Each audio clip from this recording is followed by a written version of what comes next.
اب تو ہم نے ایک اصول بنا لیا ہے دعوتوں میں کھانا کھا کے جاؤ. ابھی رفیع بھائی کی اگر دعوت تھی ماشاء اللہ, رفیع بھائی اگر تھوڑے دن بعد بلا رہے ہوتے ہیں دعوت ہے.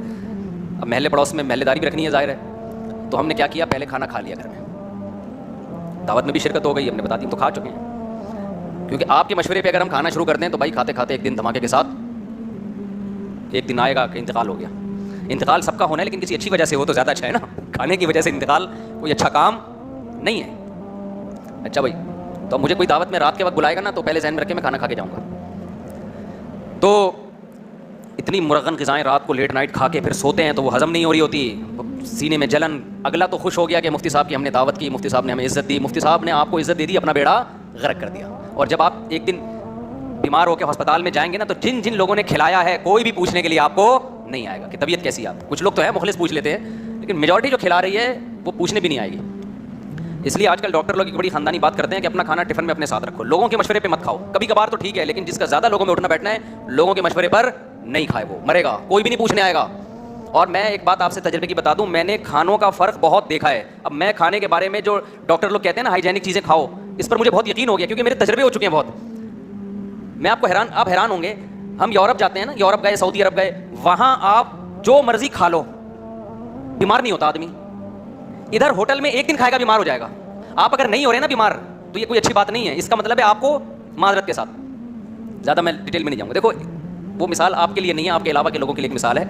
ایک آدمی, غلط مثال ہو جائے گی, آپ یہ نہ سمجھیں کہ آپ کے بارے میں کہہ رہا ہوں, ٹھیک ہے. اب اس کے علاوہ کوئی مثال آ نہیں رہی نا ذہن میں, آپ کو نہیں کہہ رہا, بالکل ایک الگ مثال دے رہا ہوں. ایک بندہ گزر رہا تھا عطر کی دکان سے. اب میں نے بندہ کر دیا اس کو, اصل میں وہ بھنگی تھا لیکن میں نے بندہ کر دیا کہ ایک انسان گزر رہا تھا وہ بھنگی, لیکن میں بھنگی کی مثال نہیں دوں گا, وہ ایک انسان گزر رہا تھا نارمل, بھنگی بھی انسان ہی ہوتا ہے بیچارہ. تو عطر کی دکان کے قریب سے گزرا, بے ہوش ہو گیا, ایک دم کیا ہو گیا, بے ہوش. لوگ کہہ رہے شان ہے یار یہاں تو کون سی کوئی گیس ہے جو جس کی وجہ سے بے ہوش ہوا, کوئی کہہ رہا مرگی ہے, کوئی کہہ رہا کیا ہے, بہت ٹینشن. اس کے بھائی کو بلایا, وہ بھی بھنگی تھا. اس کا بھائی جب آیا اس نے نا حالات کا جائزہ لیا ایسے کہ مسئلہ کیا. ایک دم جب خوشبو کی دکان نظر آئی اس نے کہا وہ یہ وجہ ہے بھائی, یہ بیچارہ 24 گھنٹے گندگی میں رہتا ہے, آج خوشبو افورڈ نہیں کر سکا.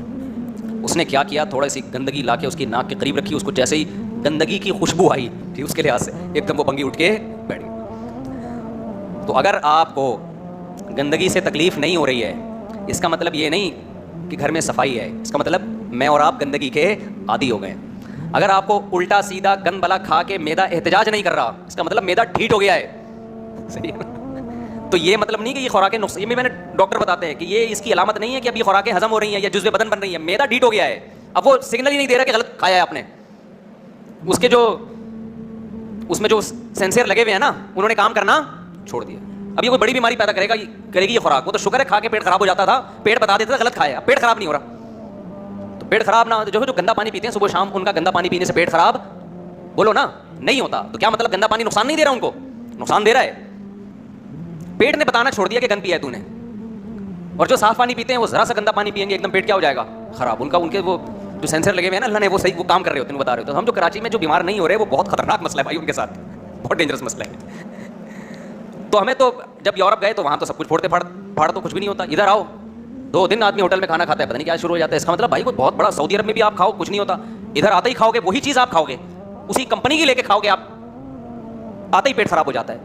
اس کا مطلب بھائی کچھ گڑبڑ ہے, یہاں پہ کچھ گڑبڑ ہے. جن مسالوں کو یہاں کھایا جا رہا ہے ان مسالوں پہ باہر ملکوں میں پابندی ہے, وہاں کچھ اور کھلایا جاتا ہے, یہاں کچھ اور.